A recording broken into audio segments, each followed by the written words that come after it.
Hello everyone, welcome to Electron Physics classes. Now, today we are going to learn, of course, a new article. And what's a new article? ये ऐसा article है जिसके ऊपर हम काफ़ी time से thrive upon कर रहे हैं, स्ट्राइव कर रहे हैं कि कब ये आएगा, कब आएगा. सर इतने टाइम से बोले जा रहे हैं कि ऐसा होता है, क्या होता है. इलेक्ट्रोमैग्नेटिज्म एक सिंपल कंबाइंड फिनोमिना होता है, लेकिन अभी हम पढ़े जा रहे हैं इलेक्ट्रिसिटी अलग, मैग्नेटिज्म अलग. कभी हमारे जीवन में आएगा. आज वो दिन आ गया है, नोट कर लें आज की डेट कि आपके जीवन में इलेक्ट्रोमैग्नेटिज्म एक बार दस्तक दे चुका है और ये रहेगा कुछ समय तक आपके जीवन में, और प्रैक्टिकल लाइफ में तो आपके जीवन में हमेशा ही रहेगा. The electromagnetic induction, all the good things are coming your way in the today's lecture. We are going to start up stamp in the article of EMI. वैसे बैंकर्स की भाषा में बोले, कॉमर्स की लैंग्वेज में बोले तो इसको बोलते हैं इक्वेटेड मंथली इंस्टॉलमेंट. हर कोई इंस्टॉलमेंट देता है, पर यहाँ पे ये बात कुछ और है. यहाँ पे ये आइडिया क्या है? Electromagnetic induction. We are going to study a hint of the Maxwell theories in this lecture. A hint of the Maxwell theory means what? Electromagnetism, electromagnetic wave theory. James clerk Maxwell ने हमारे सामने रखी थी और बहुत ही बढ़िया theory है, excellent theory है, जिसकी बहुत प्रैक्टिकल वाइड एप्लीकेशंस है. Before him, we need to pay tribute to another of the great physicists जिनका नाम है Michael Faraday. And so this particular chapter has a more influence towards the Michael Faraday. And so you will be learning very soon the Faraday's laws of electromagnetism. So what's in store for us in the today's lecture? What's in store is that, first of all, let me give you a hint that what kind of appliances in the daily life surrounding our vicinity we have, which are applications of Faraday's laws of electromagnetic induction and Maxwell's laws. So, this is a thing which you can find in your neighborhood. This is a transformer. It's a transformer. It's a very big transformer over here. And what's the use of a transformer? It can step up and step down voltage and current. That's the use of it. It is used for an efficient power transmission. Beside, अगर आपके जीवन में transformer नहीं होगा तो आपके बिजली के बिल बहुत ज़्यादा आएंगे. एंड सो ये बहुत आसानी से आपके बिजली के बिल को कम कर देता है. कैसे करेगा वो हम अपकमिंग लेक्चर्स में देखेंगे. ये उसका एक ब्लॉक डायग्राम सा है ट्रांसफॉर्मर का, जो वर्किंग पार्ट्स के जैसे एक्चुअली कैसा दिखता है वो आपको शो करा है. Right, this is what is a block diagram for an AC generator. What is this? That's an AC generator. और वो एक्चुअली में आपके घर में किसी कोने में पड़ा हुआ कैसा दिखता है, वो ऐसा दिखता है. इट लुक्स लाइक दिस, है ना. यामाहा का, बिरला यामाहा का ऐसा आपको जनरेटर मिलेगा, है ना. इस तरीके का प्लग खींचेंगे स्टार्ट हो जाएगा, ये ऑटोमेटिक होगा. अंदर का ब्लॉक डायग्राम इस तरीके से दिखता है. लुधियाना में फैक्ट्रीज बड़ी सारी हैं. कंगनवाल एरिया में जाएंगे तो आपको वहाँ पे इंडक्शन फैक्ट्रीज दिखेंगी. वहाँ पे इंडक्शन फर्नेसेस होते हैं. This is kind of N induction furnace.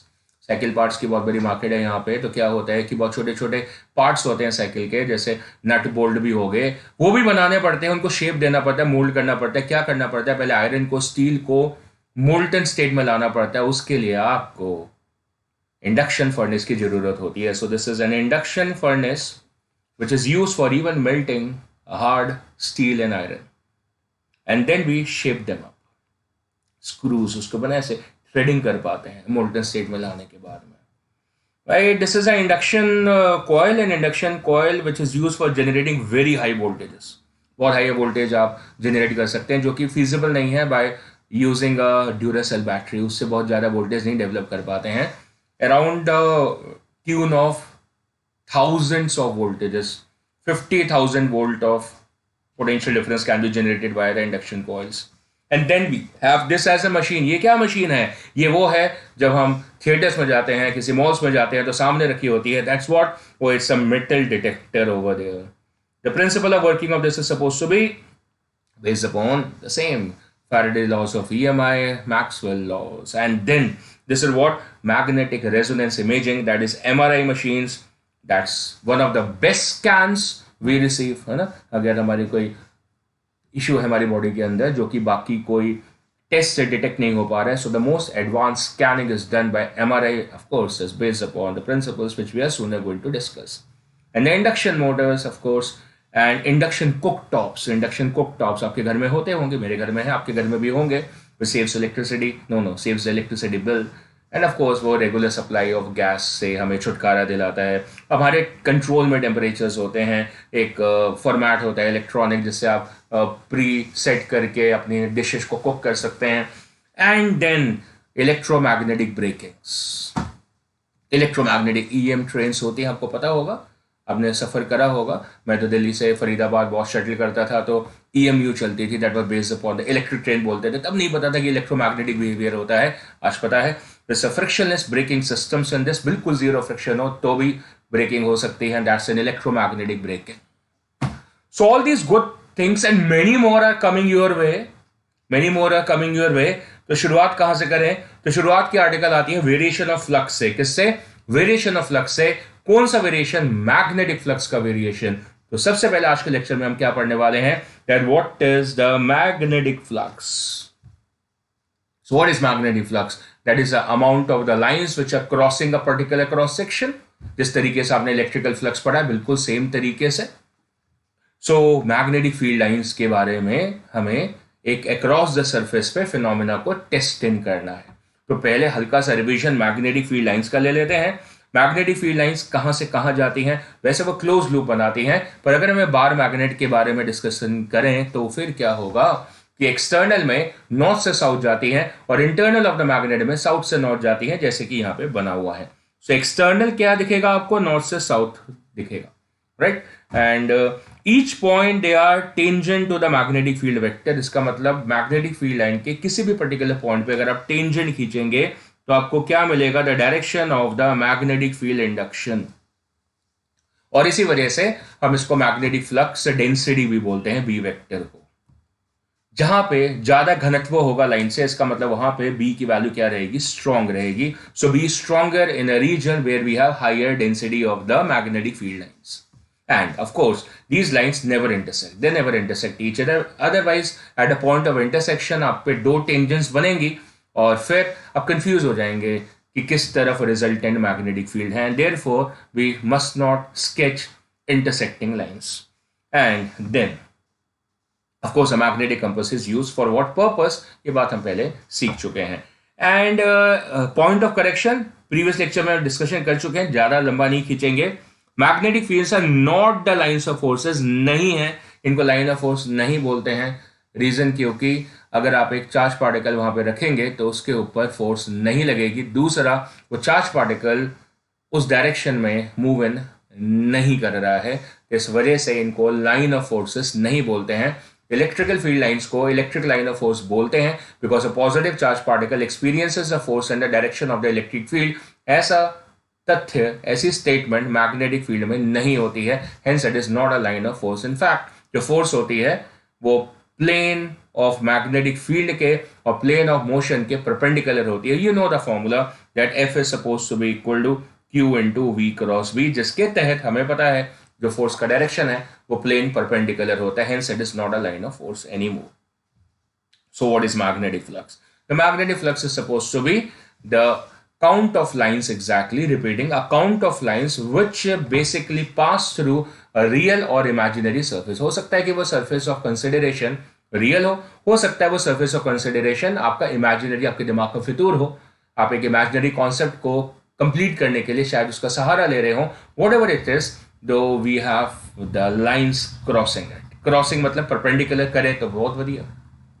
So crossing it, and that's what the magnetic flux. जैसे इसके अंदर एक लाइन, दो लाइन, तीन लाइन, चार लाइन, 5, 6, 7, 8, 9।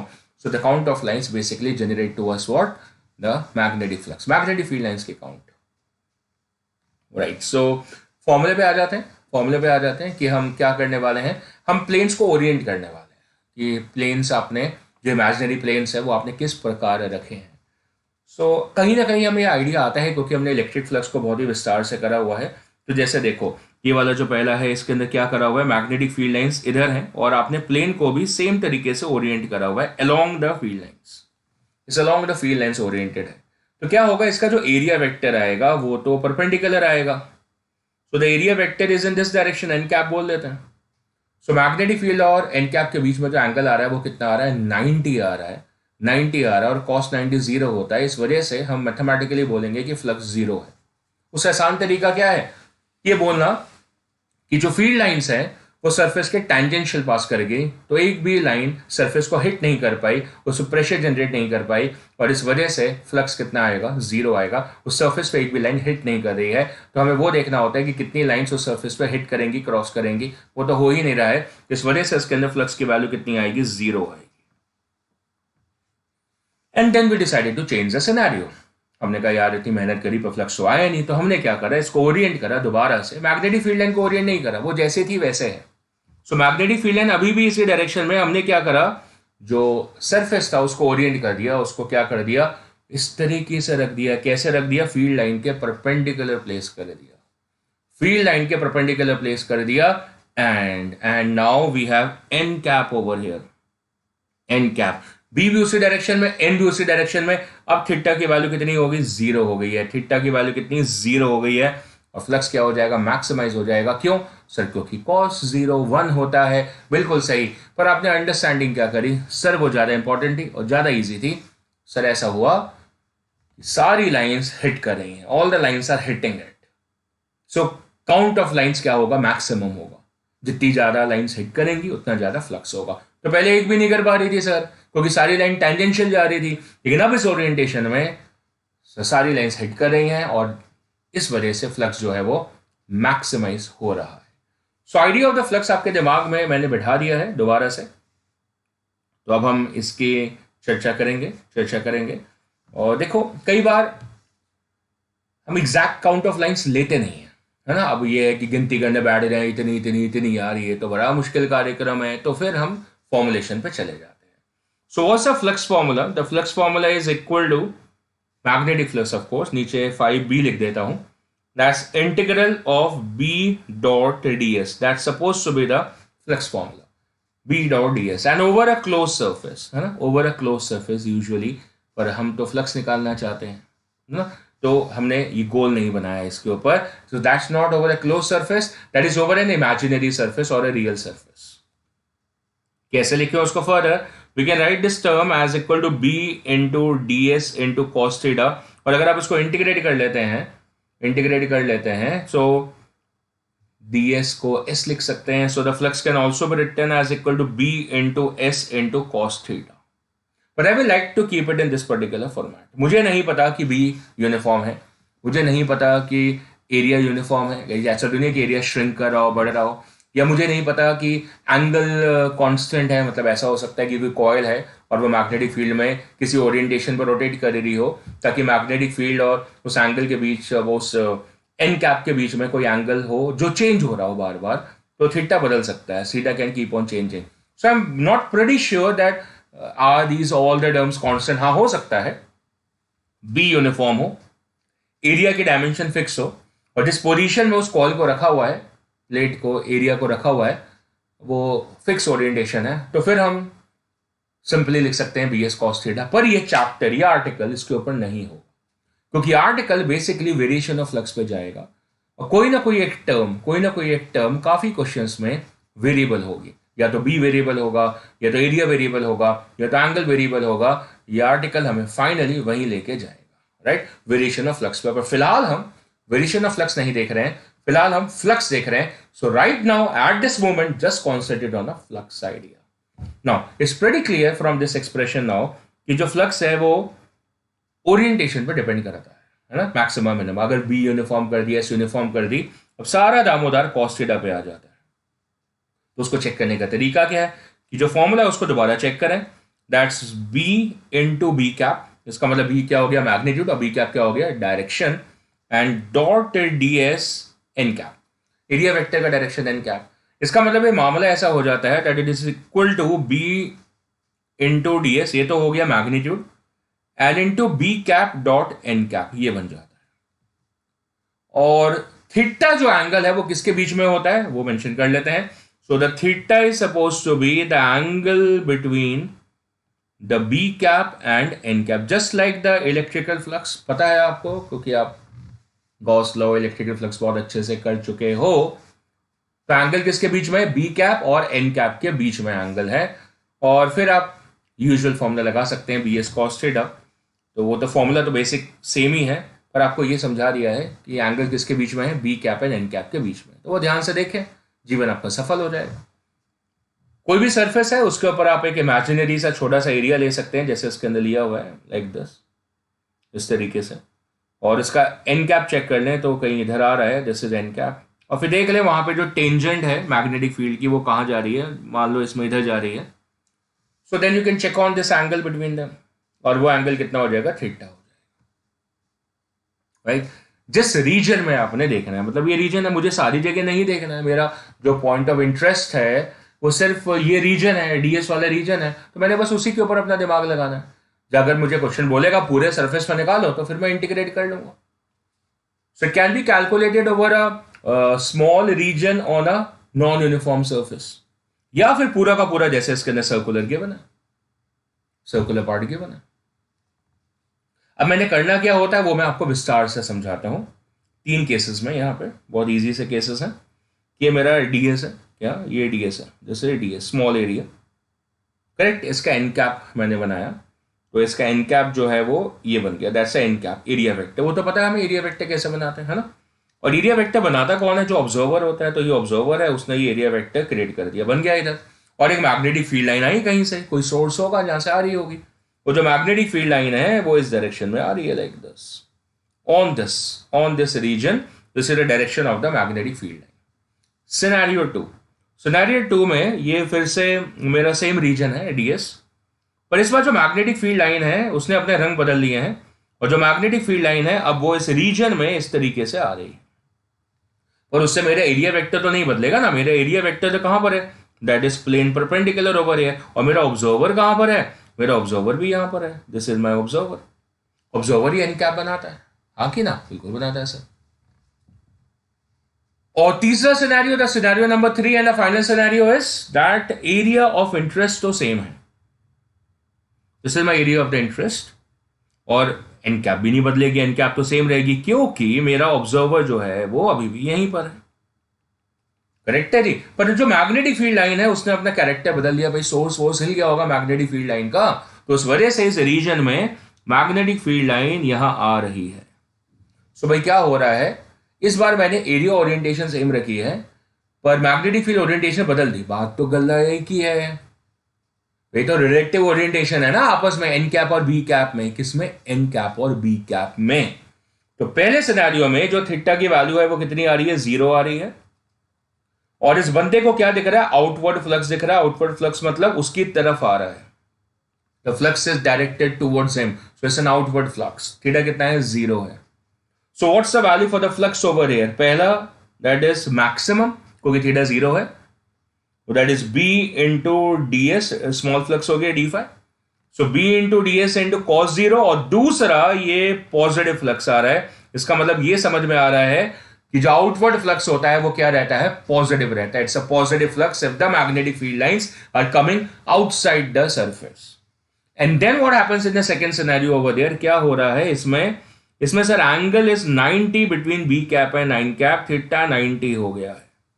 Very good. पहले वाले में क्या था, पहले वाले केस में लाइंस जो थी they were hitting perpendicular, so the magnetic field lines MFL hits the surface, जो भी सरफेस है आपका एलिमेंट्री सरफेस है, हिट्स द सरफेस कैसे, परपेंडिकुलर, परपेंडिकुलर हिट करिए। अब क्या हो रहा है, the MFL the magnetic field lines hits the surface, जो भी आपका सरफेस ऑफ इंटरेस्ट है, एरिया ऑफ इंटरेस्ट है, कैसे, टेंजेंशियली हिट कर रही है सर। तो पता है कि फ्लक्स कितना आएगा, 0 आएगा, मैथमेटिकली थीटा 90 है, और इस वजह से जो फ्लक्स की वैल्यू है that comes B into D S into cos 90।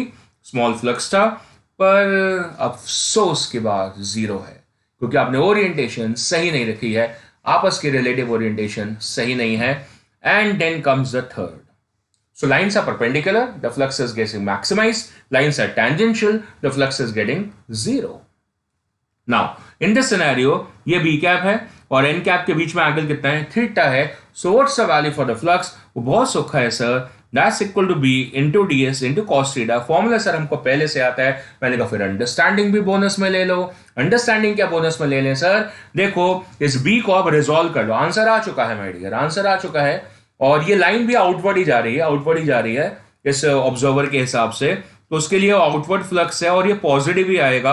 और मैथमेटिकली अगर आप देखोगे, मैथमेटिकली अगर आप देखोगे तो cos थीटा आपका फर्स्ट क्वाड्रेंट में होगा, इस वजह से ये फ्लक्स आपका पॉजिटिव ही रहेगा, इसमें कोई भी हमें डाउट नहीं है, ठीक। पर जो बात मैं आपको समझाने वाला हूं उसके अंदर मैंने क्या करना है कि मैंने इस बी वेक्टर को रिजॉल्व कर लेना है। तो उसके दो कंपोनेंट बन जाएंगे, एक ये वाला जिसको मैं बी टेंजेंशियल बोल दूंगा, या फिर इसको मैं B parallel to the surface बोल दूंगा। और ये जो मेरा दोस्त है, बुरा नहीं है वो दोस्त, लेकिन वो कोई फ्लक्स जनरेट करने की हालत में नहीं है। So this component does not contribute to flux. कौन सा कंपोनेंट है भाई? That is a parallel contribution, parallel component, या फिर tangential to the surface component, जो भी भाषा आप बोलना चाहें। It does not contribute to the flux. पर जो उसका दूसरा भाई है, the second friend of it, the second component of it, कौन सा वाला? ये वाला। ये कौन सा कंपोनेंट है? दैट्स अ परपेंडिकुलर कंपोनेंट और द नॉर्मल कंपोनेंट। क्या component sir? Perpendicular component and the normal component. ये वाला जो कंपोनेंट है, it contributes to the flux only. ONLY, सिर्फ यही कंपोनेंट फ्लक्स को जनरेट करता है। तो बात बड़ी सौखी सी हो गई है कि आप इस रिजल्ट को इस प्रकार भी लिख सकते थे, that is B cos theta into DS। इस तरीके से भी लिख सकते थे। और जो B cos थीटा है, देख रहे हैं कि नहीं देख रहे हैं आप? ये वाला कंपोनेंट, ये वाला कंपोनेंट क्या है? B cos थीटा, ये एंगल थीटा है। और यही कंपोनेंट क्या है? दैट्स अ परपेंडिकुलर और द नॉर्मल कंपोनेंट। इस वजह से आप इस फ्लक्स को लिख सकते हैं B परपेंडिकुलर इंटू DS, और you can write B normal into DS। अब जो एंगल दिख ही नहीं रहा आपको, अब एंगल दिख ही नहीं रहा। वास्तविकता में कोई एंगल जैसा अभिप्राय है ही नहीं, एंगल जैसी कोई डिस्कशन है ही नहीं। हमेशा कॉन्सेप्ट सोखा इजी है कि लाइंस सरफेस को परपेंडिकुलर जो हिट करेंगी वही काउंट में यूज होंगी, बाकी नहीं होंगी। अब लग रहा था कि मैग्नेटिक फील्ड कहीं इसी डायरेक्शन में, किसी एब्रप्ट से डायरेक्शन में आ रही है, पर हमने क्या देखा? उसको तोड़ के देखा तो एक कंपोनेंट से फ्लक्स नहीं आता है, दूसरे से आता है। सिंपल हो गया जी, बहुत सिंपल हो गया सर। नेगेटिव फ्लक्स क्या होता है sir? What is a negative flux? देखने वाले के आंखों पे डिपेंड करता है कि अगर ये बंदा यहां होता, कहां होता? यहां होता, तो फिर क्या होता कि ये एन कैप बनाता, परपेंडिकुलर टू द सरफेस बनाता, लेकिन वो एन कैप इधर बनाता, क्योंकि वो खुद उस सरफेस के नीचे है। कहां है? उसके नीचे। अब ये बहुत आसान सी बात है ना, इट्स वेरी वेरी इजी। अब अगर मैं किसी भी चीज को ऊपर से देख रहा हूं तो मैं एन कैप ऊपर बना रहा हूं, किसी को नीचे से देख रहा हूं तो मैं एन कैप नीचे की तरफ बना रहा हूं। इससे आसान क्या बात हो सकती है ना? जैसे ये पाम है, अब मैं इसको ऊपर से देख रहा हूं तो परपेंडिकुलर एन कैप यहां आ गई। अब मैं यहां से देखूं इसको नीचे से, तो एन कैप यहां आ जाएगी। समझ आ रही कि नहीं आ रही है? क्या करना है मुझे? ऑब्जर्वर के हिसाब से एन कैप बना लेंगे। बना ली मैंने, बन गई, बन गई। अब क्या हो रहा है? अब इसको क्या लग रहा है कि जो फील्ड लाइन से दे आर मूविंग इनवर्ड, तो इसके लिए फ्लक्स कैसा हो जाएगा? इनवर्ड हो जाएगा, और इनवर्ड फ्लक्स नेगेटिव आएगा। उसका रीजन क्या है कि इसको जो एंगल विजिबल है वो कितना है? 180। देखो मैग्नेटिक फील्ड लाइन तो ऊपर ही जा रही थी, देख लो, पी कैप तो ऊपर ही था, पर अब इसके हिसाब से एन कैप कहां है? नीचे आ रही है। तो दोनों के बीच का एंगल कितना आ रहा है? 180 आ रहा है। इस वजह से जब आप फ्लक्स लिखते हैं मैथमेटिकली, तो फ्लक्स कैसे लिखते हैं sir? d∅ as b into ds into cos 180, और cos 180 क्या होता है? माइनस होता है। That would have been minus of bds। सो ये बात क्लियर हो गई। आउटवर्ड फ्लक्स सरफेस से बाहर आता हुआ देखे तो क्या होगा? पॉजिटिव, और अंदर जाता हुआ फ्लक्स होगा तो क्या होगा? नेगेटिव होगा। टेंजेंशियल कंपोनेंट से फ्लक्स नहीं आता है, नॉर्मल कंपोनेंट से फ्लक्स आता है। और फ्लक्स होता क्या है? Count of lines. Right, so see this, in which orientation would you like to keep it in order to maximize the flux? So the answer is this. We will like to keep the orientation of the area perpendicular to the field line. So that's an orientation which is perpendicular to the field lines. In this mannerism, we will try to align the surface such that we get the maximum flux in order to maximize the flux. Correct है जी? हाँ जी sir, बिल्कुल समझ में आ गया है। Maximising the flux, इसमें नहीं है, इतना मैक्सिमम नहीं है, इसमें 5 मैक्सिमम है। इसमें है, ऐसा नहीं कह सकते कि नहीं है flux, but that is less than maximum flux. So एक विजुअल ओरिएंटेशन दे दिया आपको दिमाग में कि आपको किस तरीके से चीजों को अरेंज करना चाहिए अगर आप चाहते हैं कि फ्लक्स मैक्सिमम हो। अभी तक हम वेरिएशन ऑफ फ्लक्स में नहीं पहुंचे हैं, शायद आज के लेक्चर में नहीं पहुंचेंगे, कल के लेक्चर में जाएंगे। आज का लेक्चर हमारा किसके ऊपर है? मैग्नेटिक फ्लक्स के ऊपर है। देखो, अब जो मैंने एंटरिंग और लीविंग फ्लक्स की बातें समझाई, तो देखो यहां से क्या हो रहा है, लाइन से बाहर आ रही है, तो एन कैप भी तो यही बनेगा, तो इसका मतलब मैथमेटिकली भी एंगल 0 है। और यहां पे जो फ्लक्स है वो क्या आएगा? पॉजिटिव आएगा। The flux is positive. Reason बिल्कुल क्लियर है, it's an outward flux, it's an outward flux. And second, these lines are entering over here, यहां से ये एंटर कर रही हैं। so as the lines are entering, mathematically देखोगे तो देखो एन कैप बाहर बनेगा, तो एंगल आपका 180 आ जाएगा, और फ्लक्स जो है वो क्या हो जाएगा? नेगेटिव हो जाएगा। पर उससे बहुत इजी विजुअलाइजेशन क्या है कि फ्लक्स लाइंस अंदर मूव कर रही है, so that's an inward flux, and therefore you can explain to me that sir yes yes यहाँ पॉजिटिव है या नेगेटिव है। फिर मैंने क्या बोला? मैंने बोला यार एक काम करो, एक सरफेस बनाओ, ऐसा सा सरफेस बनाओ, ऐसा सा ये सरफेस बनाया, and what's the flux through this surface? ये कैसा सरफेस है sir? It's a close surface. What's the flux through the close surface? That is a positive flux sir, and there is a negative flux sir, और ये कुल मिला के 0 हो गया।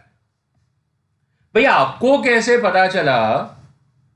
भैया आपको कैसे पता चला कि दोनों अमाउंट ऑफ फ्लक्स सेम थे? सर देखो, विजुअल देखो ना, जितनी लाइंस एंटर करी उतनी एग्जिट करेगी, तो जितनी लाइंस एंटर करी उतनी एग्जिट कर गई, तो क्या होगा? As many lines enter as many exit, इसका मतलब नेट फ्लक्स कितना हो गया? 0 हो गया। So hence we say the flux over the close surface is turning out to be 0। एक सरफेस पे है, अगर इसे S1 सरफेस बोल दे तो वहां पे फ्लक्स है, S2 सरफेस बोल दे वहां पे भी फ्लक्स है, और ओवरऑल सरफेस फ्लक्स कितना हो गया? 0। सर ये बात आपने क्यों समझाई? रीजन, क्योंकि मेरे पास एक गॉस लॉ होता है जिसको मैं बोलता हूं Gauss law in the magnetism, और वो मुझे ये बताता है कि मैग्नेटिज्म की दुनिया में if I right the statement B dot ds, but if I just make it like this, अब ये क्या बना? क्लोज। पहले नहीं बनाया था मैंने, पहले बिल्कुल नहीं बनाया था, अब क्या बनाया मैंने? इसको क्लोज सरफेस पे बनाया। So if it is a flux over the closed surface, the magnetic flux over the closed surface, it will always come out to be 0। Magnetism की दुनिया में, इलेक्ट्रिकल फ्लक्स की दुनिया में ऐसा नहीं था। That was equal to Q upon epsilon naught। यहां पे 0 है। क्यों 0 है? Reason, you have selected a closed surface। Like what, sir? Like this।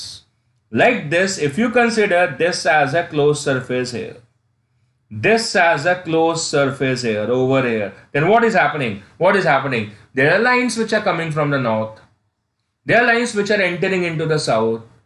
so जहां से exit कर रही हैं वहां पे पॉजिटिव फ्लक्स है, this is a positive flux. जहां पे एंटर कर रही हैं वहां पे नेगेटिव फ्लक्स है, but overall flux is 0। Reason, जितनी लाइंस एग्जिट करी उतनी लाइंस एंटर कर गई, क्योंकि लाइंस क्लोज लूप्स बनाती हैं, इलेक्ट्रिकल फील्ड लाइंस की तरह नहीं होती, वो कभी क्लोज लूप्स नहीं बनाती हैं, पर मैग्नेटिक फील्ड लाइंस हमेशा ही क्लोज लूप बनाती है। इस वजह से जो ओवरऑल फ्लक्स है क्लोज सरफेस पे अंडरलाइन क्लोज सरफेस पे 0 है। ओपन सरफेस पे देखा था हमने, ओपन सरफेस पे देखा था, तो फिर हमने देखा था कि ऑब्जर्वर के हिसाब से कहीं पे पॉजिटिव कहीं पे नेगेटिव आ रहा था। अभी भी ऐसा ही है। आपको ऑब्जर्वर एट ए टाइम यही होगा ना, तो उसको तो पॉजिटिव फ्लक्स ही दिखेगा, उसको तो नहीं ना पीछे वाला मामला दिख रहा है। और या तो आपको ऑब्जर्वर यहां पर होगा तो उसको क्या दिखेगा? नेगेटिव फ्लक्स दिखेगा, है ना कि नहीं? बिल्कुल नहीं ना। ये तो आप यहां से देखें इस फ्रेम से, तब देखेंगे आपकी नेट फ्लक्स कितना आ रहा है? 0 आ रहा है। So Gauss visualise this idea from that frame. उन्होंने समझा इस पर्टिकुलर बात को कि क्योंकि मैग्नेटिक फील्ड लाइंस हमेशा क्लोज लूप बनाती हैं, इस वजह से जो मैग्नेटिक फ्लक्स होता है वो हमेशा क्लोज सरफेस पे कितना आता है? 0 आता है, 0 आता है, आ चुका है। And so that's a revision of the Gauss law in the magnetism। 3 span of chapters पे मैंने इस बात को डिस्कस आउट करा हुआ है, आपके दिमाग में पहला सही है। Now I am going to now introduce to you a question। तो चलो क्वेश्चन इंट्रोड्यूस करते हैं। BH and B वर्टिकल, कितना चीज है ये? क्या है BH and B? अरे सर यस, अर्थ मैग्नेटिज्म से आ रहा है। हम हमेशा एक मैग्नेटिज्म में रहते हैं, फील हो या ना हो, है भाई, और उसी वजह से हम प्रोटेक्टेड लाइफ जी रहे हैं। शील्डिंग है हमारे ऊपर, मैग्नेटिक शील्डिंग है। BH is the horizontal component of the Earth's magnetic field and B vertical is supposed to be the vertical component of the Earth's magnetic field। Correct है जी? Correct है sir. चलो कोई values ले लें, जैसे values, तो कोई कंफर्टेबल वैल्यूज ले लेते हैं। Let's say this is 0.5 Gauss, comfortable values ले रहा हूँ, and this is 0.4 Gauss, right? These are the comfortable values which I have taken for the BH and B vertical. Correct है, right? सो realistic value के around भी हो सकती हैं और थोड़ी सी वेग भी हो सकती हैं. अब मैंने क्या करना है, मैंने फ्लक्स कैलकुलेट करना है on a surface. On a surface. अब वो जो सरफेस है वो कैसा है, रेक्टेंगुलर सरफेस है और उसको मैंने एक्स वाई प्लेन में रखा हुआ है. कहाँ पे? एक्स वाई प्लेन में रखा हुआ है. So the surface is placed in the X Y plane and it's a rectangular surface. और वो जो रेक्टेंगुलर सरफेस है उसके डायमेंशंस होंगे, तो उसके डायमेंशंस भी ले लेते हैं भाई. That is equal to 1 meter by 2 meter. ये उसके डायमेंशंस है. करेक्ट है. And I am placing this in what X Y plane. So let me place it. Let me place it for you. So this is my xy plane where this is x and this is y and this is z, and so we have the xy plane here. और इसमें मैं surface रख देता हूँ. So this is my surface. It's placed in xy plane. Correct है. इसके length और width इसी plane में है. And where is the magnetic field? That's B horizontal and B vertical. B vertical downward है और B horizontal towards the right है, like this. So let me sketch it for you.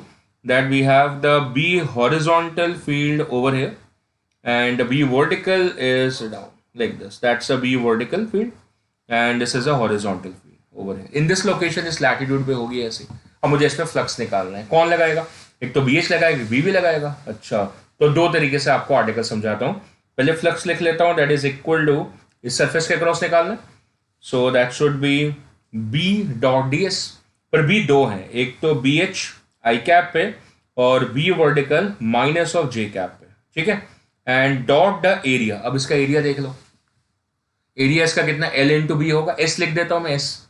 So S और इसका N cap. मैं इधर हूं, आप भी इधर है, तो इसका N कैप किधर आएगा? The N cap is suppose to be perpendicular to this like this.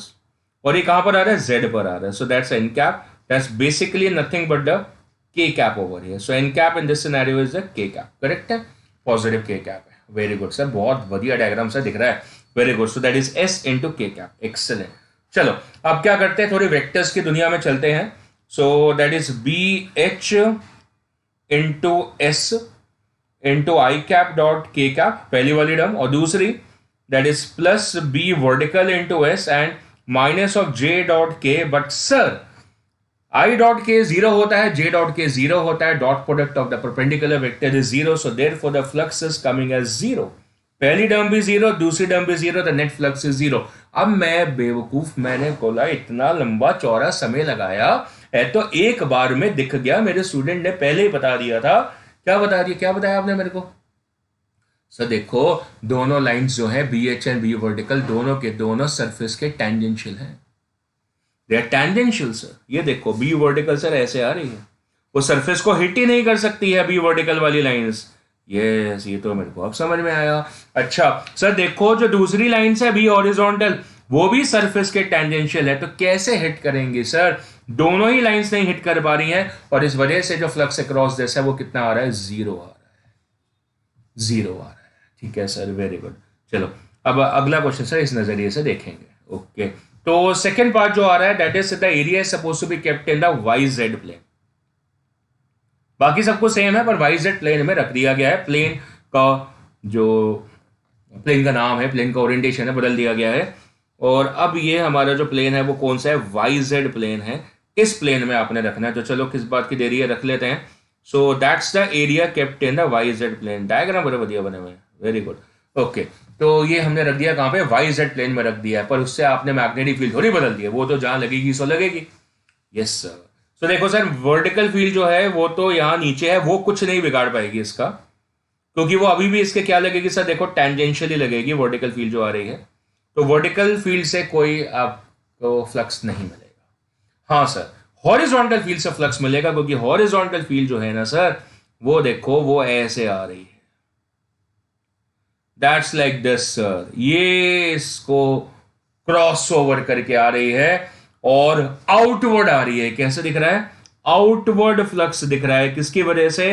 That is because of the BH. और इस वजह से सर फ्लक्स पॉजिटिव आएगा और सिर्फ BH की वजह से आएगा, because BH is coming perpendicular to your selected surface. इस वजह से सर आंसर आपका जो होना चाहिए वो simple positive BH into S होना चाहिए. ये आपका आंसर होना चाहिए. मैंने कहा क्या पक्का? मैंने कहा बिल्कुल 100% पक्का। और कैसे? सर देखो आंसर तो आ चुका है, आप वेरीफाई कर लो अपने पुराने वाले तरीके से कि फ्लक्स कैसे आएगा। देखो B H I cap plus B vertical minus of J cap, ये एज इट इज है, and dot dot of S. और अब इसका देखो, कि इसका एन कैप किधर है। So the N cap for this is over here, that is perpendicular to the surface, and the n cap is here. N cap sir इस बार किधर है? That's along the I cap, that's along the positive x axis, and so this is SI cap. SI cap, very good. अब इसको open कर ले, vectors को दुनिया में चलते हैं। That is equal to BH into S into I cap dot I cap and plus B vertical into S as minus of J cap dot I cap. So J dot I तो zero होता है क्योंकि dot product of perpendicular vector zero होता है, लेकिन sir I dot I 1 होता है, and therefore the flux is coming BH into S. I dot I कितना है? 1. So net flux is sir BH into S. मैंने कहा मैं तो तेरे से आगे निकल गया, I have walked further. Sir हम तो आपसे आगे निकल गए। कैसे निकल गए?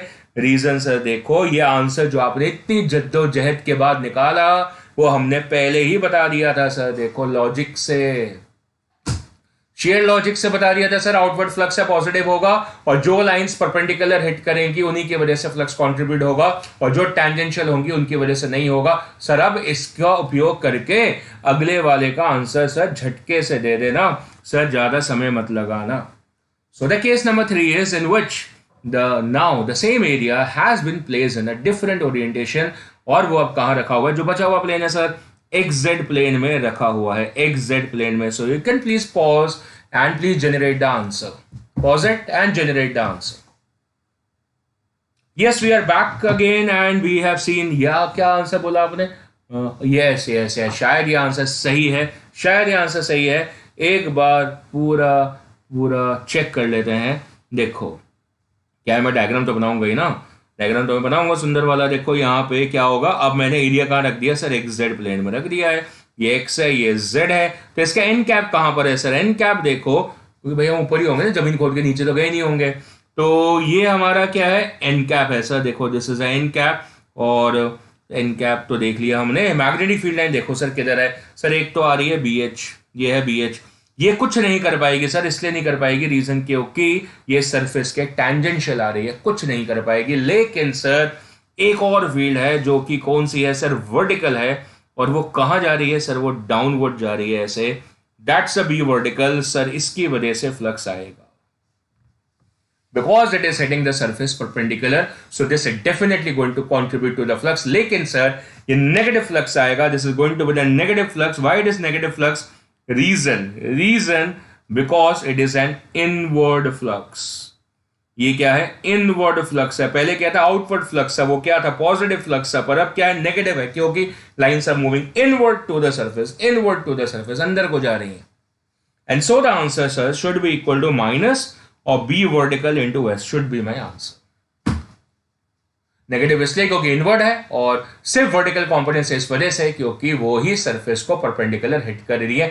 इस तरीके से मैंने अर्थ मैग्नेटिज्म के आर्टिकल को मैग्नेटिक फ्लक्स के साथ में जोड़ दिया है और आपका दिमाग ओपन कर दिया है towards an idea of the magnetic flux, keeping in mind still alive कि जो गॉस लॉ इन मैग्नेटिज्म होता है वो जीरो आता है, लेकिन आपको समझ में आ गया होगा वो तब होता है जब क्लोज सरफेस हो। अभी अपना ये सरफेस क्लोज नहीं था, अभी अपना ये सरफेस क्लोज नहीं था। ये जो रेक्टेंगुलर सरफेस है वो कोई क्लोज सरफेस नहीं है।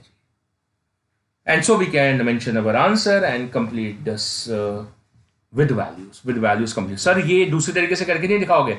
आप करके देख लेना, आप ट्राई करके देख लेना। मैंने तो आपको बढ़िया वाला तरीका समझा दिया है, अब ट्राई करके देख लेना कि आंसर मैच करता है कि नहीं करता। सारा काम उससे थोड़ी करवाओगे, it will definitely match my dear.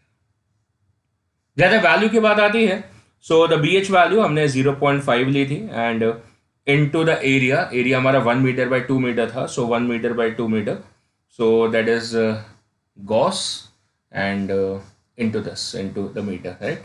So gauss को टेस्ला में कन्वर्ट कर लेते हैं, we convert. So what is the conversion? I have the conversion as 1 Tesla is 10 power 4 Gauss. That means 1 Gauss should be equal to 10 power minus 4 Tesla. सो मैं इस term को 10⁻⁻⁴ से multiply कर देता हूं, तो ये सब कुछ एसआई सिस्टम में आ जाएगा, तो ये टेस्ला मीटर स्क्वायर बन जाएगा। मैग्नेटिक फील्ड को कन्वर्ट करके किस में कर दिया, एसआई में कर दिया, और डायमेंशन 1/2 मीटर, वो तो ऑलरेडी हमको मीटर में गिवन थे।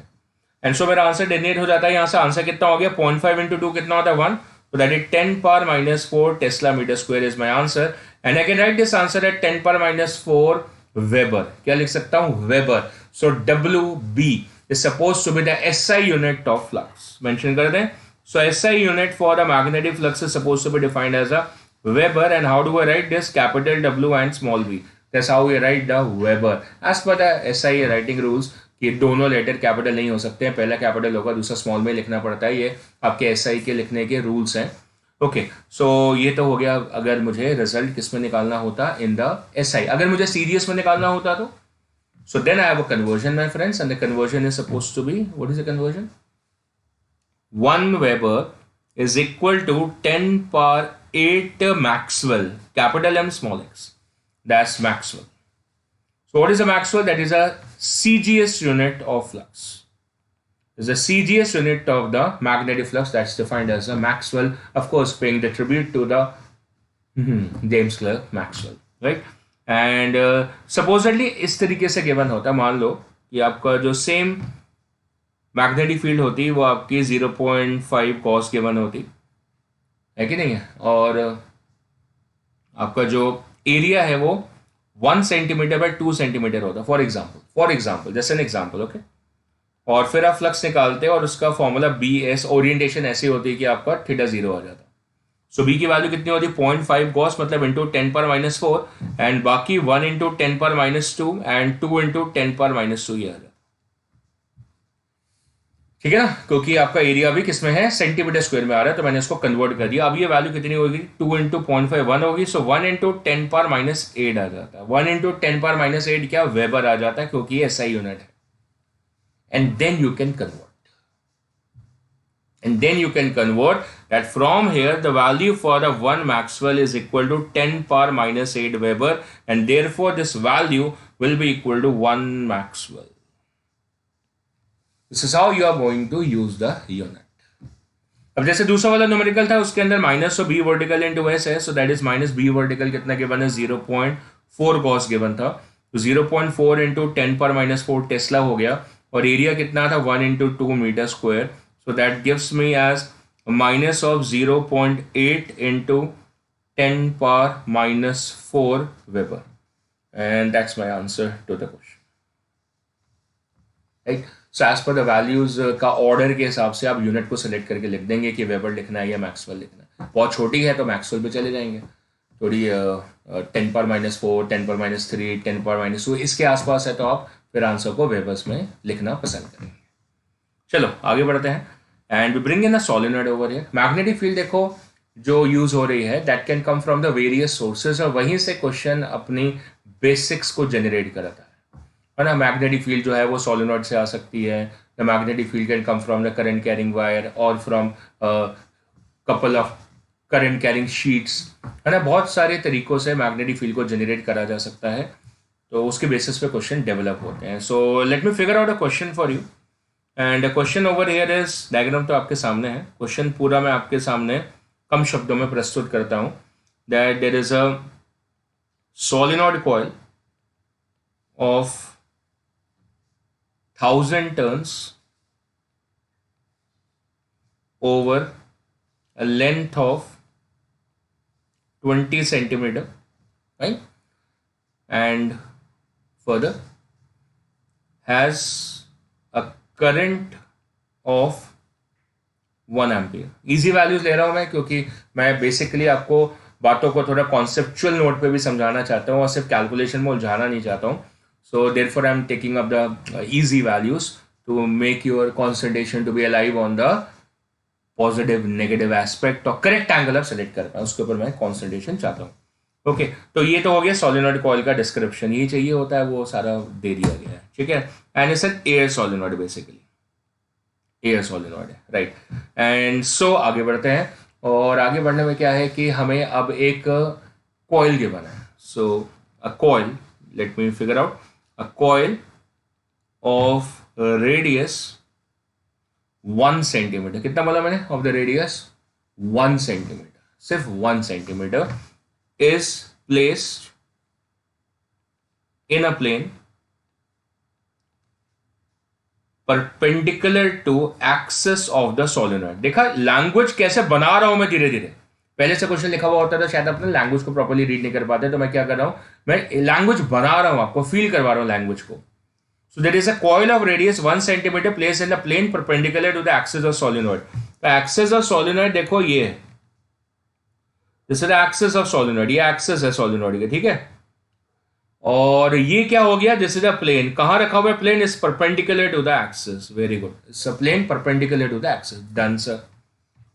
अब कॉइल को रख दिया such that the centre of the coil lies on the axis, ये भी सही हो गया। देखो अभी जो कॉइल दिख रही है आपको लाल रंग की, जो कॉइल बना रखी है मैंने बीच में, तो ये जो कॉइल है, देखो मैं इसको पहले हटा के दोबारा बना दूं, ये जो कॉइल है ये वाली, देखिए अब बिल्कुल देखिए सर, इसका सेंटर जो है वो कहां पर है, एक्सिस के ऊपर ऐसे रखी हुई है। And the radius of the solenoid is equal to 2 centimetre. अच्छा, इसका मतलब ये जो कॉइल आ गई है वो कंप्लीटली इनसाइड हो गई है कि नहीं, बिल्कुल हो गई sir. So then what to do, then calculate the flux crossing the coil. तो बहुत ही सौखा क्वेश्चन हो गया, क्योंकि मैंने लैंग्वेज आपको क्रैक डाउन करके दिखा दी है, तो क्वेश्चन में कोई दम खम रह नहीं गया है। देखो आप क्या करोगे, इसका एन कैप बनाओगे, तो इसका एन कैप आपने ये बना लिया, so that is a n cap. और मैग्नेटिक फील्ड का डायरेक्शन देखोगे सर, वो भी सेम आ रहा है, वो भी इसी तरफ आ रही है। तो इसका मतलब एन कैप और बी कैप सेम डायरेक्शन में आ गए, तो सर थीटा की वैल्यू 0 आ जाएगी। वैसे भी लाइन से एरिया को परपेंडिकुलर क्रॉस कर रही है और बाहर की तरफ दिख रही है जब हम यहाँ से देख रहे हैं, तो right. So therefore the value for बोलोगे सर यहाँ से कैसे देख रहे हो सर, क्योंकि ये देखो इसको हमने बनाई इस तरीके से। वैसे भी क्वेश्चन है उसको पूछ ही नहीं रहा पॉजिटिव नेगेटिव, वो पूछ रहा है कि क्रॉसिंग द कॉइल कितना है, तो कितना क्रॉस कर रहा है, तो उसकी वैल्यू बता दो आप। So the result for the question is the flux is equal to be into the area of the coil, so that is the area of the coil, AC लिख दो, and into the angle that is cos 0, and that's it, the question is favorably done। अब बस values डालने की देर है।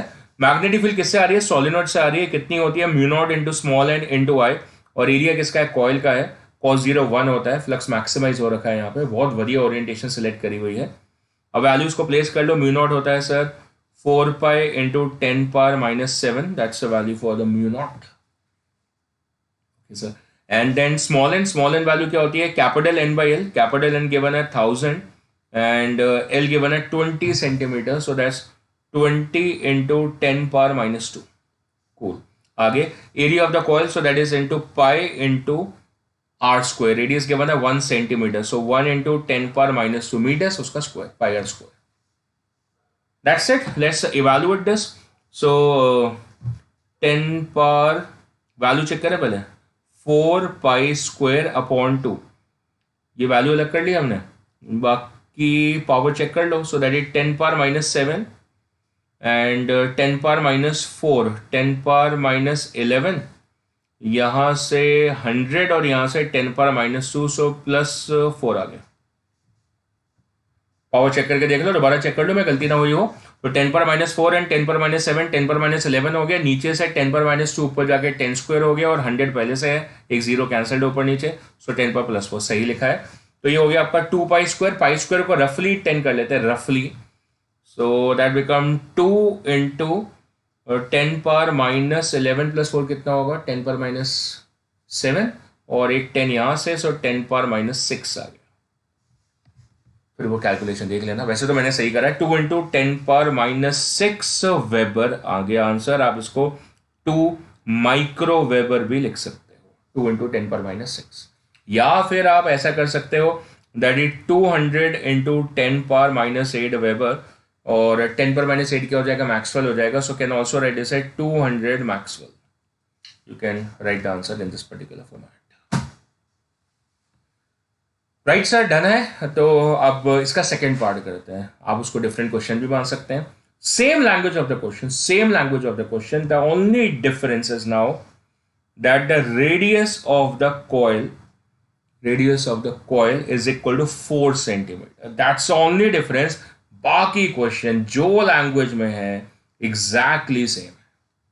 तो radius कितना हो गया, 4 सेंटीमीटर हो गया। तो सर क्या फर्क पड़ेगा, फर्क ये पड़ेगा, देखिए ध्यान से, ये जो फील्ड लाइंस हैं, देखो ये जो फील्ड लाइंस आ रही हैं लाइक दिस, ये परपेंडिकुलर है कॉइल के, है बिल्कुल है, बट व्हाट,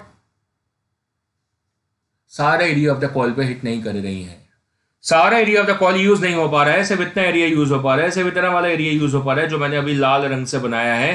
पर सर ये तो एरिया किसका है, सोलिनॉइड का है। हाँ, तो इसका मतलब जब हम लिखते हैं ना that's flux equal to be into area of the coil, तो वो वाला area of the coil use करना है जिसके क्रॉस फ्लक्स कट हो रहा है। ऐसे भी एरिया है यहाँ पे जिसके क्रॉस फ्लक्स कट ही नहीं हो रहा, जो खाली छूट गया मैं इसको येलो से कर दूं, ये देखो ये वाला जो पार्ट है इस पर तो फ्लक्स ही नहीं है, फ्लक्स तो सिर्फ अंदर वाले पार्ट पर है। जो रेड वाला पार्ट है ये वाला, इस पे फ्लक्स आ रहा है सारा, बस सिर्फ इस पे, रेड और पिंक सिर्फ इस पे, बस उतना एरिया यूज होगा। तो चलो भाई करें फिर कार्यक्रम हमारा। तो the flux is suppose to be now as equal to the magnetic field solenoid की है, एरिया किसका है, कॉइल का, पर जिसके अक्रॉस फ्लक्स कट हो रहा है। जितने पे एरिया पे फ्लक्स है कट हो रहा है वो, और बाकी तो सर सेम है। देखो एन कैप भी सर इधर ही है, बी कैप भी इधर ही है, थीटा की वैल्यू सर फिर से 0 है, तो वो सारी बातें सर सेम है। cos 0 अभी भी 1 है। मैग्नेटिक फील्ड जितनी थी सर उतनी ही है, वो तो बदली नहीं है, mu naught into N I as it is है। एरिया में सर थोड़ा सा चेंज है, एरिया जो है उसमें जो रेडियस है सर वो 4 सेंटीमीटर यूज नहीं होगा, वो सिर्फ किसका यूज होगा, सोलिनॉइड के रेडियस का, और वो कितना है सर 2 सेंटीमीटर गिवन था क्वेश्चन में। ये देखो यूज नहीं हुआ था पिछले वाले में, यूज नहीं हो पाया था, और अब यूज होगा sir. So that is area कितना हो गया, pi into radius of the solenoid square आ गया, क्योंकि सिर्फ उतने ही पार्ट में फ्लक्स कट हो रहा है। वैसे आपको आरसी स्क्वायर लिखना चाहिए था, तो पूरा तो कॉइल का एरिया यूज ही नहीं हो रहा। मैंने 2 बार समझा दिया, समझदार है आप, बात समझ चुके हैं। तो बस अब इस वैल्यू को क्या करें, that is mu naught into N I as it is है, into pi into radius of the coil जो है वो, क्योंकि 2 सेंटीमीटर है, नहीं क्योंकि अब जिसमें फ्लक्स कट रहा है ना, तो रेडियस ऑफ सोलिनॉइड के बराबर है, तो दैट इज 2 इंटू 10⁻⁻² का होल स्क्वायर। तो 4 का एक्स्ट्रा फैक्टर आ रहा है, दोबारा से 4 का एक्स्ट्रा फैक्टर आ रहा है in comparison to the previous question. बाकी सारी वैल्यूज देखो सेम है, ये सारी वैल्यू सेम आएंगी। एरिया में बस यहाँ पे 1 था, अब वो एरिया में यहाँ पे कितना आ गया, 2 आ गया है, और ये स्क्वायर भी है, तो 2 स्क्वायर कितना होता है, 4 होता है, तो 4 का एक्स्ट्रा फैक्टर आ रहा है। बाकी टर्म आपकी सेम आएगी, तो मैं दोबारा कैलकुलेट नहीं कर रहा हूँ, मैंने अपने आप को बचा लिया कैलकुलेशन से। That is 4 into the previous value sir इतनी थी 2 microweber, so 2 microweber, so that is equal to 8 microweber as my answer, या फिर 800 maxwell is my answer, right sir. So मैंने देखा कि क्या हुआ, एरिया बड़ा कम करने से अमाउंट ऑफ फ्लक्स चेंज हो सकता है। सो न्यूमेरिकल के थ्रू वो बात समझा दी आपको।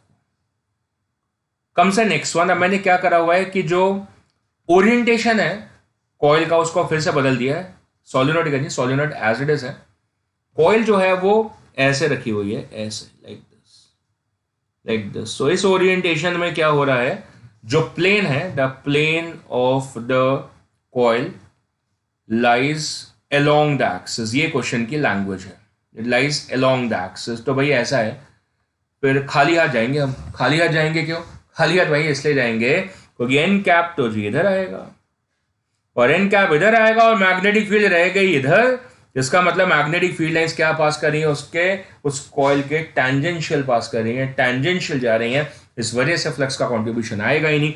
वैसे भी सर मैथमेटिकली एंगल 90 आ रहा है, so hence the flux in this orientation that is B, field है सोलिनॉइड की, एरिया है कॉइल का, पर एंगल ओरिएंटेशन खराब हो गया, 90 हो गया, सो फ्लक्स का कंट्रीब्यूशन कितना है, 0 है। 0 वेबर है या 0 मैक्सवेल है, 0 है, तो दैट्स 0। फिर हमने क्या करा, हमने इसका ओरिएंटेशन चेंज कर दिया। सो क्वेश्चन की लैंग्वेज को वॉच करिएगा, क्वेश्चन की लैंग्वेज को वॉच करिएगा। एक तो रेडियस ऑफ द कॉइल जो है वो फिर से 1 सेंटीमीटर गिवन है, ठीक है, बाकी सारे पैरामीटर सेम है।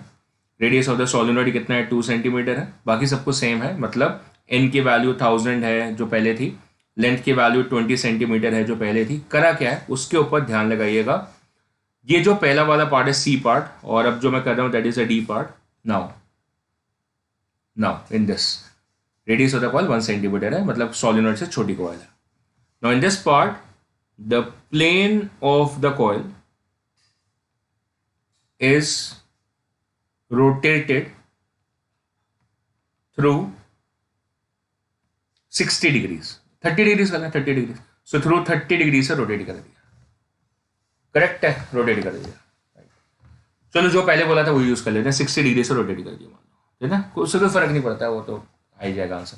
60 डिग्री से रोटेट कर दिया। बोलेगा सर क्यों बार बार चेंज कर रहे हो? एक्चुअली 60 डिग्री से इसलिए बोला है क्योंकि वो जो टिल्टेड एंगल लग रहा है ना थोड़ा ज्यादा लग रहा है, तो इसलिए मैंने 60 डिग्री रख दिया। Okay, so find a flux, find a new flux across the coil, that's it। Sir ये तो सोखा ही है सर, फाइव के एंगल गिवन है, सीधा फॉर्मूले में डाल दो हो जाएगा। बिल्कुल हो जाएगा, पर एंगल को ध्यान से सिलेक्ट कर लेना।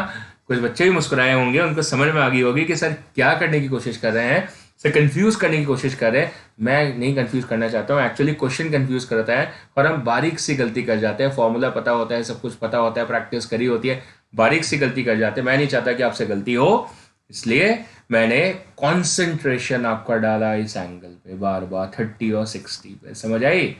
मैं 30 और 60 पे आपका कॉन्सेंट्रेशन डालना चाहता था कि एंगल 30 है या 60। देखो क्वेश्चन में 60 डिग्री लिखा हुआ है, पर क्या 60 डिग्री आंसर है? 60 डिग्री एंगल ही यूज होगा। चेक कर लेते हैं। Find a new flux across a coil. So इस ओरिएंटेशन से जब आपने इसको रोटेट करा तो 60 डिग्री से आपने इसको रोटेट करा, लेकिन मेरे भाई जो इसका एन कैप है वो तो यहां है, और जो मैग्नेटिक फील्ड है वो तो यहां है, जबकि आपने इसको रोटेट कितना करा यहां से 60 डिग्री। इसका मतलब जो प्लेन ऑफ द कॉइल की रोटेशन थी वो कितनी थी? 60 डिग्री थी। तो ये एंगल जो बचा हुआ बच गया, ये एंगल ये कितना आ गया? 30 डिग्री आ गया। और मेरे को एंगल बी कैप और एन कैप के बीच में चाहिए होता है, तो बी कैप और एन कैप के बीच का एंगल कितना आ रहा है? 30 डिग्री आ रहा है। कितना आ रहा है? 30 डिग्री आ रहा है। तो यही बात मैंने आपको समझानी थी, जो आपको समझ में आ गई है। कई बार क्वेश्चन में सीधे लिखा होता है कि एन कैप और बी कैप के बीच का एंगल इतना है, कई बार नहीं लिखा होता है, कई बार क्वेश्चन आपको कंफ्यूज करने की कोशिश करता है। हालांकि अभी तो मैं आपके साथ हूं तो आप कंफ्यूज नहीं हो पा रहे हैं। And so the value for the flux over air should be equal to magnetic field solenoid की है, बिल्कुल है। कॉइल का एरिया है, बिल्कुल है सर, और छोटा है, पूरी की पूरी कॉइल अंदर ही है। एंड कॉस ऑफ कितना? कॉस ऑफ 30 आ रहा है। ये हमारी करेक्शन थी, चेक कर लिया हमने। तो काफी कुछ बदला नहीं है। देखो मैग्नेटिक फील्ड जैसे म्यू नॉट इंटू एन आई है, वो पहले जितनी वैल्यू आ रही थी उतनी आ रही है। एरिया ऑफ द कॉइल में चेंज नहीं है, 1 इंटू 10⁻⁻² का स्क्वायर है, जैसे ए पार्ट में हमने निकाला था। एंड मल्टीप्लाइड बाय, यहाँ पे चेंज है cos 30 का, cos 30 √3/2 होता है, ये चेंज है। तो क्योंकि ये जो पहली वाली टर्म है एग्जैक्टली सेम आ रही है, इसका आंसर हमने पहले निकाला हुआ है। चेक कर लेते हैं एक बार, देख लो। ये हमने सारा पहले निकाला हुआ है और वो वैल्यू हमारी 200 आ रही थी। सो सेम 200 मैक्सवेल आ रही थी। So this is same as 200 maxwell. So 200 into √3/2 maxwell आ जाता है आंसर। तो ये आपका 100√3 मैक्सवेल आपका रिजल्ट जनरेट हो जाएगा। Right, so I have dealt with you this question in 4 parts such that variety आपके सामने आ गई। Minimum flux, maximum flux, area changes से, ओरिएंटेशन चेंजेस से। ठीक, चलो आगे बढ़ते हैं। अब प्योर इंटीग्रेशन क्वेश्चन है। क्या क्वेश्चन है देख लो। इंटीग्रेशन से होगा, बहुत सोखा सा क्वेश्चन है, पर इंटीग्रेशन से होगा। क्या है कि हमारे पास एक करंट कैरिंग कंडक्टर है। इस current carrying long conductor, as you can see over here, it's a current carrying conductor. और फिर हमने एक एरिया लिया हुआ है, it's a rectangular area which is kept next to this, बिल्कुल इसके नेक्स्ट पर रखा हुआ है, सेम प्लेन में नेक्स्ट रखा हुआ है, बिल्कुल पास रखा हुआ है। डायमेंशंस गिवन है, ये एस डिस्टेंस है, ये उसकी विड्थ है W, ये उसकी लेंथ है L। हमें क्या करना है, इस करंट कैरिंग वायर की वजह से इसके अक्रॉस फ्लक्स जनरेट करना है। We need to calculate the flux across the loop, we need to calculate this, and this carries n turns also. Okay sir, fine. क्या करें सर? देखो सबसे पहला मुद्दा कि जो फील्ड है वो वेरिएबल आएगी, सबसे पहला मुद्दा है, तभी इंटीग्रेशन होगा। मैंने आप जानबूझ के साथ में ना इसका एक पिक दे रखी है आपको, ताकि आपको इंटीग्रेशन आपके दिमाग में घूमती रहे, राइट। तो सर पहला, क्योंकि मैग्नेटिक फील्ड वेरिएबल है, क्योंकि सोलिनॉइड की फील्ड सर होती थी कांस्टेंट, तो इस वजह से वहां पर हमको इंटीग्रेशन की जरूरत नहीं पड़ी। पर करंट कैरिंग कंडक्टर की वजह से फील्ड सर वेरिएबल होती है। फॉर्मूला क्या होता है बताओगे? So the formula is mu naught upon 4 pi into twice of I upon R. R is a distance from it. Okay, fit. तो अगर मैं उसको x लिख लूं तो x की तरह x पे, है ना। तो अब फील्ड वेरिएबल है, तो मैं सीधा सीधा तो नहीं निकाल सकता कि सीधा लिख देता है इसका एरिया लिखो और बी दो फिर एंगल ढूंढता, खत्म हो जाता। पर क्योंकि फील्ड वेरिएबल है तो इस जो कॉइल है, जो लूप है, कॉइल बोलो लूप बोलो, एन टर्न्स है तो कॉइल हो जाएगी, तो उसके हर एक हिस्से पे मैग्नेटिक फील्ड डिफरेंट आ रही है। So the contribution of flux हर एक हिस्से का डिफरेंट आएगा। तो बिना टाइम वेस्ट करते हुए मैंने क्या करा, एक से डिस्टेंस पे एक स्मॉल एरिया कंसिडर कर लिया। This is a small area considered over there at the distance of x from here, और उस स्मॉल स्ट्रिप की विड्थ को dx लिख लिया। कंप्लीट विड्थ तो w गिवन है, तो स्मॉल विड्थ को मैंने dx लिख लिया। So what's an area of this, l into dx। कितना हो गया? l इंटू dx, उसको ds बोल दूंगा। So the ds becomes equal to what? L into dx over there। अब बात रह जाती है कि इस पे फील्ड किस डायरेक्शन में है। तो करंट ऊपर है, इसकी तरफ राइट हैंड रूल यूज करूंगा, कर्लिंग यूज करूंगा तो इनसाइड आ जाएगी। So there will be the cross magnetic field over here. इसका मतलब ये हुआ कि एंगल जो है वो आपका या तो 0 या तो 180 आ जाएगा। क्या आ जाएगा? या तो 0 या तो 180, एन कैप जिस तरफ बनाएंगे उस हिसाब से तो फ्लक्स मैक्सिमाइज हो जाएगा। तो मैं पॉजिटिव फ्लक्स कैलकुलेट कर, ठीक है, पॉजिटिव फ्लक्स कैलकुलेट कर रहा हूं। So the value for the flux across the d5 लिखो, small flux is equal to b, जो यहां पर है at the distance of x, b subscript x लिखा है, b इंटू x नहीं लिखा है, एंड इनटू द एरिया कितना ds, और एंगल कितना 0 ले रहा हूं क्योंकि मैं सिर्फ पॉजिटिव फ्लक्स कैलकुलेट कर रहा हूं। एन कैप मैंने अंदर मान लिया, फील्ड भी इनसाइड है, दोनों के बीच का एंगल कितना हो गया? 0। N cap perpendicular to this and the field is also cross inside, तो मैंने क्या करा, थीटा 0 ले लिया, राइट। या तो नेगेटिव भी ले सकते हो कि एन कैप ऊपर हो गया तो उसके हिसाब से नेगेटिव भी आ जाएगा। So this value becomes bx की वैल्यू हमने पहले ढूंढ ली है, कितनी है? Mu naught upon 4 pi into twice of I upon x, correct, into ds भी मैंने आपको समझा दिया, l इंटू dx, cos 0 1 होता है। बहुत ही सोखा क्वेश्चन हो गया। ऐसे हम परेशान हो रहे थे कि इंटीग्रेशन है, पता नहीं क्या हो जाएगा, कुछ हुआ नहीं है। नेट फ्लक्स निकल चुका है, देखो म्यू नॉट अपॉन 2 पाई, 2 कैंसिल कर दिया है, आई भी बाहर, एल भी बाहर, कुछ बचा ही नहीं, integral of dx upon x है। ये तो बहुत सोखा हो गया सर, होना ही था। Mu naught upon 2 pi into I into well log of x आ गया सर, लिमिट लगाओ, कहानी खत्म। लिमिट कहां से कहां तक? सारे एरिया जहां पर हो, सारे एरिया है कितना सर? ये सारा area, this is a whole area. ऐसी बहुत सारी स्ट्रिप्स होंगी बीच में, वो सारा का सारा आपको कवर अप करना पड़ेगा। कहां से कहां? किसकी लिमिट है? x की है, तो x की इनिशियल लिमिट क्या है? x की इनिशियल लिमिट ये है और x की फाइनल लिमिट ये है। तो इनिशियल कितनी है? s, और फाइनल कितनी होगी? s प्लस w विथ है ना, that is from s to s plus w, so the result becomes mu naught upon 2 pi into I into L, that is log of s plus w minus log of s, upper limit minus lower limit, hence the answer stands mu naught upon 2 pi I into L, that is a log of s plus w upon s. That's the result for the flux across this particular coil or loop. That's across the loop. So what across the coil? Coil में n turns है, तो हर एक में इतना flux जाएगा ना, हर एक turn में इतना फ्लक्स जाएगा। So what is a net flux equal to, that is equal to n times the flux through the single loop, and so the result becomes mu naught upon 2 pi I into L into n into log of s plus w upon s is supposed to be the result of the net flux, is the result of the net flux, right? सो आज के lecture में हमने क्या करा, हमने introduction करी है regarding the magnetic flux, introduction ली है, मैंने आपको क्वेश्चंस कराए हैं, अच्छे क्वेश्चंस करा दिए हैं, वैरायटी के क्वेश्चन करा दिए हैं of the calculation of the flux alone. बीच में Gauss law in the magnetism की बात भी मैंने आपको एक्सप्लेन कर दी, पॉजिटिव फ्लक्स नेगेटिव फ्लक्स दोनों समझा दिया। थोड़े बहुत क्वेश्चन है वो मैं और आपको समझाऊंगा, एक आधा क्वेश्चन और समझाऊंगा इसका, जो कि उसके बाद में आपको फ्लक्स का कोई क्वेश्चन ऐसा नहीं होगा जो कि आपसे हैंडल नहीं हो पाएगा।